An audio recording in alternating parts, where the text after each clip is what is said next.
Ever wondered how sunlight turns into electricity? Let's break it down step by step. Solar panels are made up of layers of silicon cells, wiring, and a glass casing. These silicon cells are the magic behind the process. They're called photovoltaic cells. When sunlight hits these cells, it excites electrons in the silicon, creating an electric charge.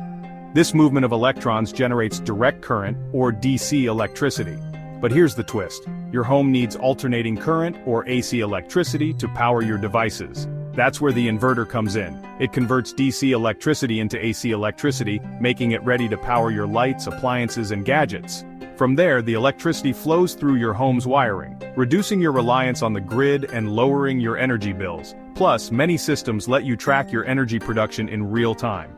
The best part? Solar panels produce clean, renewable energy, helping reduce your carbon footprint and protect the planet for future generations. Switch to solar. Save money, harness the power of the sun, and build a brighter, greener future.